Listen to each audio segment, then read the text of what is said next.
सभी मान्यवरों को नमस्कार, सभी समाज बांधवों को नमस्कार। वो समाज को पथ प्रदर्शन करना ये हमारा काम नहीं है। हम तो समाज की सेवा करने वाले लोग हैं।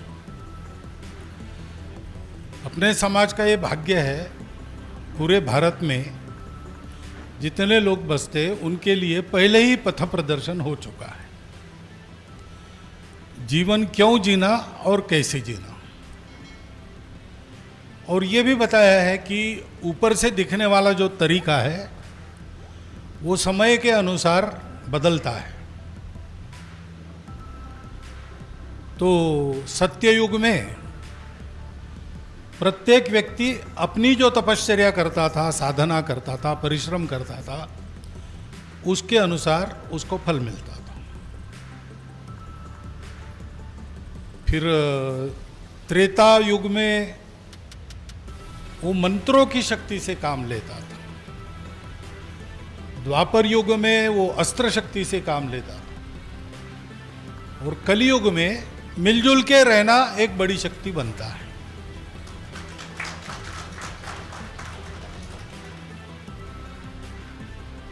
और मिलजुल के क्यों रहना? इसलिए नहीं रहना कि बाहर से कोई खतरा है। परिस्थितियां तो रहती है, कभी खतरे आते हैं, कभी नहीं आते हैं, ये चलते रहता है। लेकिन हम सब लोग अंदर से जुड़े हैं, सब में एक ही तत्व है और वही रहता है, बाकी सब बदलते रहता है। इसलिए हमारे यहाँ ये जीवन जीने के जो तरीके हैं उसके शंकराचार्य जी महाराज ने 4 केंद्र बनाए। वहाँ की उपासना वगैरह पहले से चलती थी, वो शंकराचार्य महाराज ने नहीं शुरू की, वो तो प्राचीन है।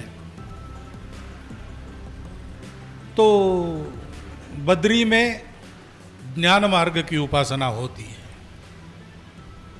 द्वारका में कर्मयोग की उपासना होती है, श्रृंगेरी में योग, सतत जुड़े रहना उस तत्व से, इसके लिए साधना होती है।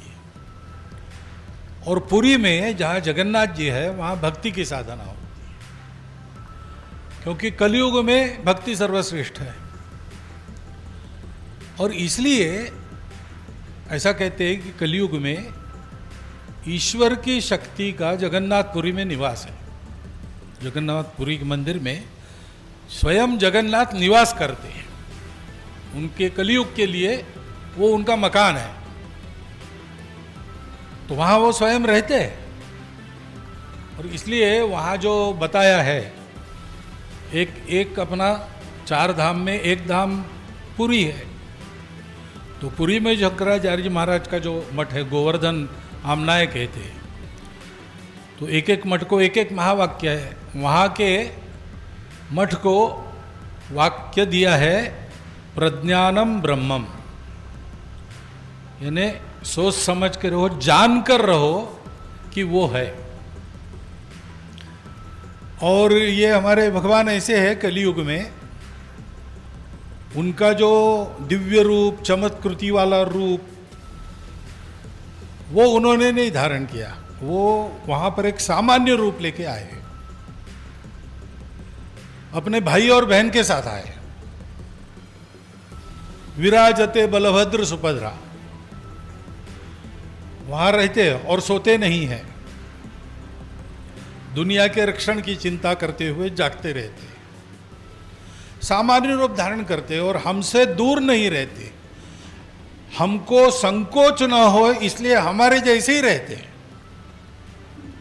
बीमार भी पड़ते हैं, उनका अपनी पत्नी से झगड़ा भी होता है, वापस आने पर घर का दरवाजा बंद मिलता है तो पत्नी को समझाना पड़ता है, साड़ी वाड़ी लेके आते हैं वहाँ से एक विशिष्ट स्थान से, वो सब देने के बाद पत्नी प्रसन्न होती है, तब दरवाजा खुलता है। और बार बार जन्म भी लेते हैं। नव कलेवर क्या हर 11 साल में होता है? हाँ, 11 साल। हाँ, तो और बताते हैं कि कलेवर बदलेगा, मैं तो वही हूं। वो दारू ब्रह्म है जो किसी ने देखा नहीं, वो दारू ब्रह्म इस कलेवर से उस कलेवर में जाता है। और ये सारा जो कलेवर है भगवान का वो तैयार करने में वनवासियों से लेकर तो राजा तक, पुरी के महाराज तक सब लोग शामिल हैं।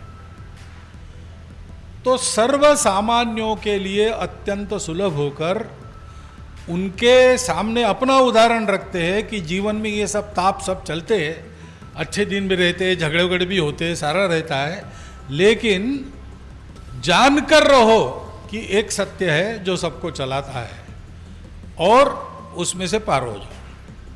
और ये दूर से नहीं बताते, उपदेश नहीं करते, स्वयं हम में रहकर, हमारे जैसा रहकर ये सारा करते हुए स्वयं के उदाहरण से हमको बताते। अब हम संघ के लोग जानते हैं, लेकिन हमारा ऐसा रहता है कि ये शिविर रहते हैं हमारे। तो उड़ीसा में भी रहा रथ यात्रा के समय, तो भी वर्ग में रहता हूँ, तो वहाँ जाना वगैरह होता नहीं है, वर्ग के बाहर जा नहीं सकते। लेकिन इस बार ऐसा मौका मिला कि वर्ग का प्रवास परसों समाप्त हुआ और आज भगवान का पहला दर्शन है। तो गणेश जी ने अब कहा तो मुझे बड़ा आनंद हुआ। पुरी जाना तो संभव नहीं था, अगस्त में जाऊंगा, शंकराचार्य जी महाराज को भी, उनके भी दर्शन करूंगा, जगन्नाथ पे दर्शन भी करूंगा, परंतु वो तो बाद में होगा। आज जब वो बाहर आते हैं, वो पहला दर्शन उनके घूमने के लिए जाने के पहले ये करने का यहाँ घर बैठे सौभाग्य मिला नागपुर में। इसके लिए उनकी कृपा तो है ही, और उनको धन्यवाद देना भी, क्या धन्यवाद देना, सब वही चलाते हैं, तो ठीक ही है। लेकिन आप लोगों के कारण मुझे ये सौभाग्य मिला, आपने बुलाया, नहीं तो मैं आ भी नहीं सकता। तो इसके कारण मैं आपका अत्यंत धन्यवाद करता हूँ।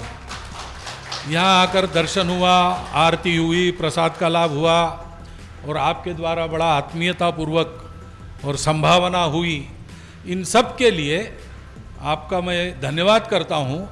बस इतना एक हम सब लोगों को ध्यान में रखना है कि अभी जगन्नाथ जी की कृपा से भारत के भाग्य का रथ हम लोग खींच रहे, हम सब लोग, भारत के सब लोग, और वो आगे जा रहा है। लेकिन अब आगे जा रहा है तो आसुरी शक्ति आ रही थी, उनको अच्छा नहीं लगता, तो तरह तरह के विषय निकालकर वो आपस में झगड़ा लगाते हैं। क्योंकि कलियुग में मिलजुल कर रहना सबसे श्रेष्ठ शक्ति है। हम सब भारत के लोग जब तक मिलजुल कर रहेंगे, दुनिया में कोई ताकत नहीं ऐसी जो हमको परास्त कर सकती है। और इसलिए उनका प्रयास रहता है इनको तोड़ो, आप अलग हो बताओ, आप ये नहीं हो वो नहीं हो बताओ, अरे आपको ये नहीं मिल रहा है वो नहीं मिल रहा है बताओ। ऐसा सब कुछ करके अपने स्वार्थ को साधने के लिए समाज को तोड़ने की कोशिशें देश के बाहर से हो रही है। अन्य देश जो भारत का उत्थान नहीं चाहते, ऐसे लोग प्रयास करते रहते हैं, और हमारे अज्ञान के कारण या स्वार्थ भेद के कारण दुर्भाग्य से उनको कुछ लोग अंदर भी मिल जाते हैं। तो इनसे सावधान रहकर हमको आगे बढ़ना है। जगन्नाथ का स्मरण मन में रखना, जगन्नाथ जनार्दन जो सबके सब जनों में बसता है, उसकी सेवा करते रहना, और मिलजुल कर चलने का जो प्रचलन है वो स्वयं में रखना, लोगों में प्रचलित करना। ये हम करते रहेंगे तो अपना देश भी आगे जाएगा। जगन्नाथ की कृपा से कलयुग का जो विषम रास्ता है वो हमारे लिए सुलभ होगा, और दुनिया में भी अपना देश और उसके कारण हम सब समाज के लोग कीर्ति लाभ करेंगे, सुख लाभ करेंगे, दुनिया को भी हम सुखी बनाएंगे। ऐसी हमारी शक्ति बनेगी। तो इतनी एक आपको पता है ही, मैंने केवल स्मरण दिलाया आज के दिन।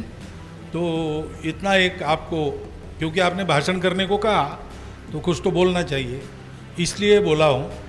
लेकिन ये आपने सुन लिया, इसलिए आपका धन्यवाद करता हूँ।